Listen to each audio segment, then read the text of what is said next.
Bunda. Kajian hati. Menangkan. Siapa Bunda yang mau tanya? Boleh angkat tangan yang mau tanya. Silahkan. Silakan. Mana Yang nih? kerudung motif. Oh di sebelah sana. Yang baju emas mana? Yang bajunya gold. Coba Ibu. Iya silahkan Bun.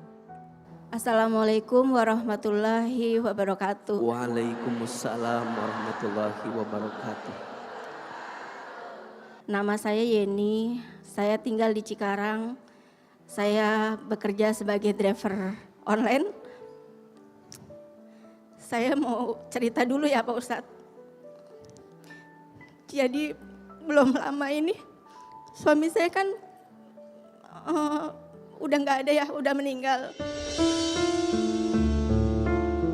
Awalnya dia tuh nggak pernah sakit, paling sakit tuh masuk angin. Terus kalau udah kasih misal ke dokter atau dikerikin tuh biasa langsung sehat. Tapi pas terakhir kemarin bulan 7, nah tiba-tiba tuh dia sakitnya agak parah, ngedrop gitu kan. Terus saya bawa ke rumah sakit, masuk ruang ICU. Pas siangnya itu ternyata Allah panggil dia gitu. Saya tuh terkadang saya sekarang bingung ya Pak Ustadz. Karena biasa saya suka sama dia gitu kan. Nah saya juga dikarunia 2 orang anak, yang satu laki-laki, yang satu perempuan. Nah permasalahannya tuh anak saya tuh sulit sekali Pak Ustadz untuk tuh dia lebih dekat ke Allah gitu. Udah saya sering suruh gitu kan untuk sholat, untuk mendekatkan diri pada Allah biar dia dikasih kemudahan, tapi susah banget gitu. Jadi jarang pulang ke rumah, sering bergadang. Nah kalau anak saya alhamdulillah sebelum suami saya wafat, tadinya dia masuk kuliah udah saya daftarin di swasta. Tapi baru saya bayar pendaftaran ternyata suami saya nggak ada. Nah tadinya saya bingung, ya Allah terus gimana gitu, anak saya ngeluh pengen kuliah gitu kan. Tapi alhamdulillah Allah kasih jalan, dia tuh dapat beasiswa Pak Ustadz dari pondoknya, dan alhamdulillah sekarang dia udah masuk semester pertama. Nah yang saya sekarang tuh masih ngeluh tentang anak saya, terus saya tuh masih berat ya Pak Ustadz untuk saya tuh bisa bertahan gitu kan. Saya udah berusaha biar kata teman-teman suka ngajak saya pergi gitu kan. Atau ngajak yuk ke sini, ada kajian di sini, ada kemana saya suka ikut. Tapi tetap ya Pak Ustadz hati itu masih terasa kosong. Seperti apa perjuangan Bunda untuk memenuhi kebutuhan keluarga selama ini? Ya jadi saya tiap hari itu harus ya Pak Ustadz, jadi online. Tapi karena sejak suami saya meninggal itu kadang suka saya nggak gitu karena saya bingung kayaknya tetap sendirian gitu. Anak-anak saya juga jauh, nggak pernah ada di rumah. Jadi sekarang yang menjadi beban untuk Bunda itu anak. Iya, anak sama saya tuh pengen semangat lagi gitu loh Pak Ustadz. Saya pengen, karena cita-cita saya juga masih tinggi ya Pak Ustadz. Saya pengen banget bisa umroh gitu kan. Baik. Bisa saya tuh bisa pergi, tadinya saya udah dulu sebelum suami saya meninggal, saya udah sedikitnya nabung. Saya udah bilang sama suami saya udah mau nabung nih kata saya gitu. Nanti kita umroh bareng ya kata dia, iya kata dia gitu. Tapi Allah lebih sayang sekarang udah manggil gitu. Jadi harapan saya ya walau alam nanti Allah yang kasih jalan entah dari mana mungkin saya bisa gitu Pak Ustadz. Bunda, seseorang yang kita cintai, apalagi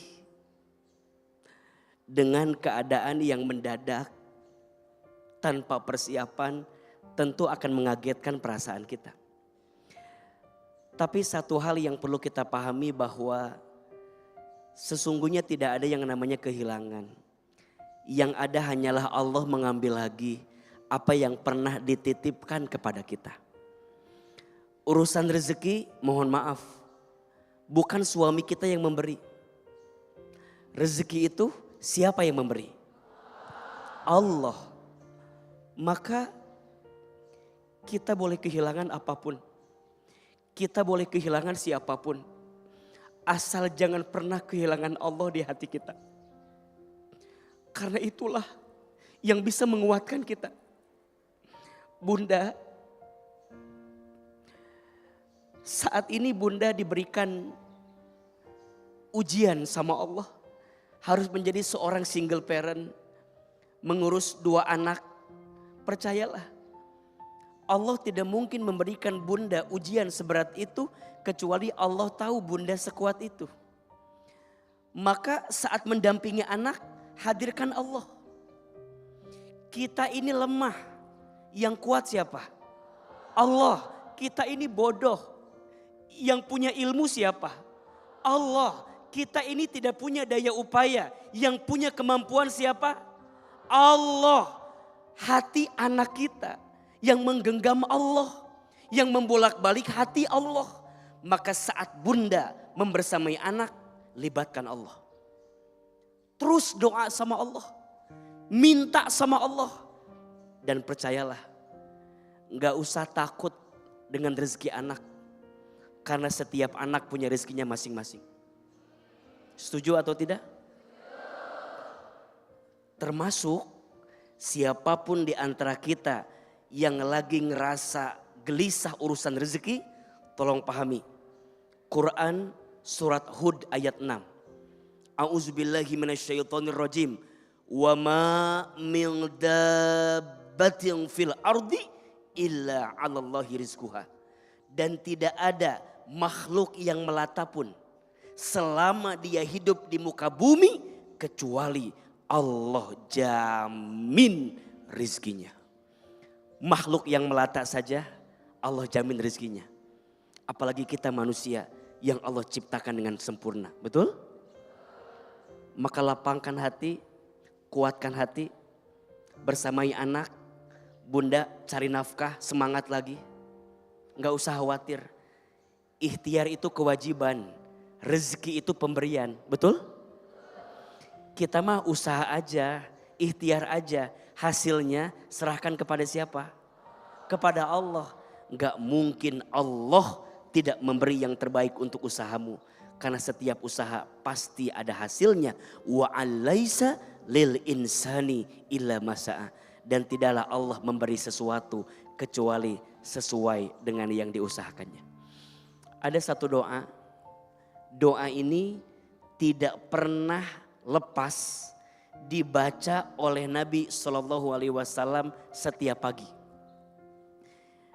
Isinya agar kita mendapatkan ilmu yang bermanfaat dan rezeki yang baik. Bismillahirrahmanirrahim. Allahumma inna nas'aluka ilman nafi'an wa rizqan thayyiban wa amalan mutaqabbala. Ya Allah, sesungguhnya kami memohon kepadamu ilmu yang bermanfaat dan rezeki yang baik dan setiap amal yang Engkau terima. Amin. Baca doa ini, amalkan doa ini setiap pagi, maka Allah akan cukupkan rezekimu dengan rezeki yang baik yang Allah persembahkan untukmu. Bu Yeni, salam buat anak-anak, semangat terus. Semoga Allah tunjukkan ketenangan dan kebaikan. Amin. Insya Allah. Hati adalah satu unsur yang Allah hadirkan dalam kehidupan manusia. Jika hatinya baik, maka baik seluruhnya. Jika hatinya buruk, maka buruk seluruhnya. Banyak orang yang ingin sehat badannya, tapi lupa bagaimana menjaga kesehatan hatinya. Oleh karena itu, hati itu mudah terbolak-balik, maka jagalah hati kita dengan mendekat kepada Allah Subhanahu wa taala. 5 obat hati yang bisa kita hadirkan. 1, baca Quran dan maknanya. 2, sholat malam dirikanlah. 3, perbanyaklah berpuasa. 4, sibukkanlah dengan doa dan berzikir kepadanya. Dan yang kelima, berkumpullah dengan orang-orang soleh. Insya Allah ketika hati mengeluh, maka hanya Allah lah tempat berlabuh. Ya Allah, isilah hati kami dengan ketaatan kepadamu. Isilah hati kami dengan kebaikan kepadamu. Ya Allah, masukkan kami semua ke dalam surgamu. Terimalah doa-doa kami. Bahagiakan hidup kami di dunia sampai ke surga nanti. Allahumma barik lana fi rojaba wa sya'bana wa balighna Ramadan. Ya Allah, berkahi kami di bulan Rajab, berkahi kami di bulan Sya'ban, dan sampaikan kami semua bertemu dengan bulan suci Ramadan. Rabbana atina fid dunya hasanah wa fil akhirati hasanah wa qina azabannar. Ya Allah, tenangkan hati kami, lembutkan perasaan kami. Subhana rabbika rabbil izzati amma yasifun, wassalamun alal mursalin, walhamdulillahi rabbil alamin. Amin ya rabbal alamin.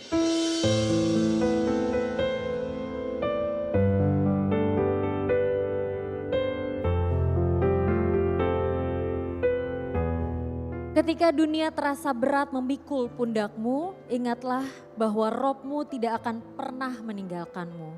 Hasbunallah, cukuplah Allah sebagai tempat kembali ketika segala tempat tak lagi mampu menampung letihmu. Quran Surah At-Taubah ayat 129. Saya Zizi Syahab pamit undur diri. Wassalamualaikum warahmatullahi wabarakatuh.